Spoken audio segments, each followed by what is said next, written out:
one way of conceptualizing yourself is that you're one speck of dust among 7 billion.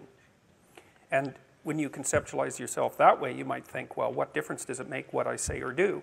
And that's actually quite convenient for you, because if it doesn't matter what you say or do, then you don't have any responsibility and you can do whatever you want. The price you pay for that is a bit of nihilism, but if you don't have to shoulder any responsibility, that's a small price to pay. That's the underground motivation for nihilism. But the other way of looking at it, and this is actually the accurate way of looking at it, is that you're in a network.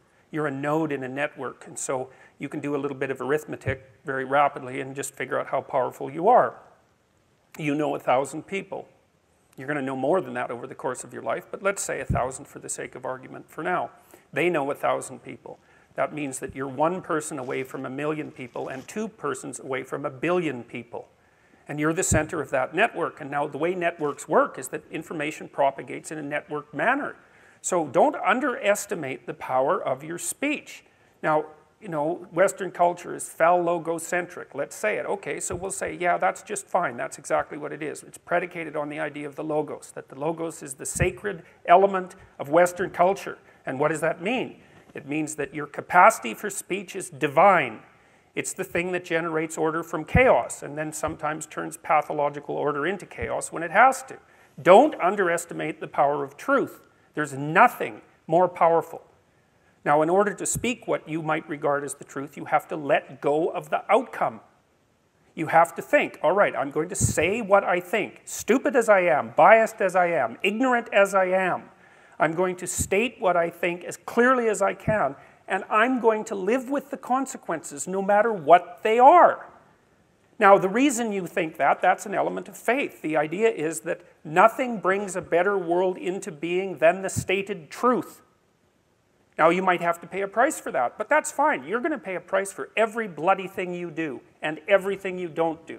You don't get to choose to not pay a price. You get to choose which poison you're going to take. That's it.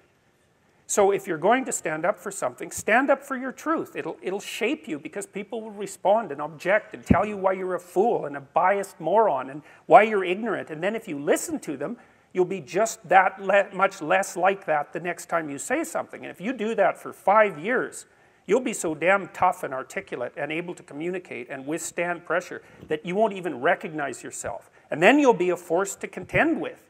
And you don't get to wait until... Because I get letters like Gad Saad gets all the time too, from faculty members in particular, and they say, well, you know, when I get tenure, it's like, then they think, well, when I'm an associate professor, and then they think, well, when I'm a full professor. It's like, if you're a professor already, you're like the most protected person in the history of the planet, you know, and you need, well, okay, but one of the things that indicates is that it's almost impossible to provide people with enough protection so that they feel safe to speak. Okay, so we'll address that directly. It is not safe to speak, and it never will be. But the thing you got to keep in mind is that it's even less safe not to speak, right? It's a balance of risks. It's like you want to pay the price for being who you are and stating your mode of being in the world, or do you want to pay the price for being a bloody serf, one that's enslaved him or herself? Well, that's a major price, man. That thing unfolds over decades, and you'll just be a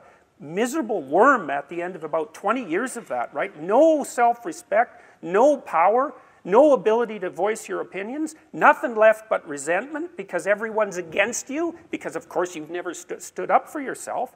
It's like, say what you think carefully, pay attention to your words. The price is, it's a price you want to pay if you are willing to believe that truth is the cornerstone of society. And in the most real sense, if you're willing to take that leap, then tell the truth and see what happens. And nothing better could possibly happen to you. There'll be ups and downs, and there'll be pushback, and there'll be controversy and all of that, but it doesn't matter. The truth is what makes the world, the truth is what redeems the world from hell, and that's the truth. And we saw plenty of hell over the last 100 years, you know, and we haven't learned a bloody thing from it. It's like, wake up, tell the truth, or at least don't lie. That's a start. And you got to understand that's a risk.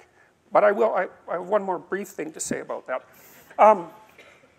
So, you know, I said what I had to say back in September, and I'm sure that I could have done it better, and many people have told me how I could have done it better, although it didn't mean they would actually do it, but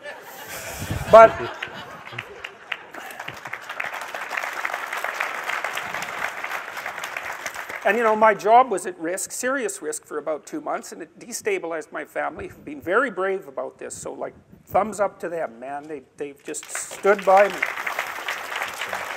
But here's the optimistic news, is the university has left me alone completely. I shook hands with the dean 2 weeks ago. We're on friendly terms. They don't want this to go any farther than it has already. The students were tremendously welcoming when I came back to teach in January. I haven't had a single negative incident at the university.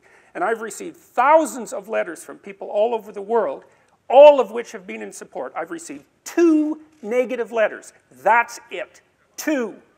So the people have an inchoate longing to have the sort of thing that we're talking about articulated. And so don't be thinking you're alone. It's just that people can't talk, they're afraid to talk, or they don't know what to say. And those are real problems. So if you're reasonably articulate, like, start talking and sharpen yourself up. I mean, the enemy is a cloud. They're a cloud of gnats. They're only courageous in groups. They're only courageous in mobs. If you stand your ground and don't apologize and articulate things properly, they'll disperse around you like they're not even there. So most of it's illusion. So don't be afraid, but be afraid of the right thing. And the right thing you should be afraid of is not saying what you say, because that's the same as not being.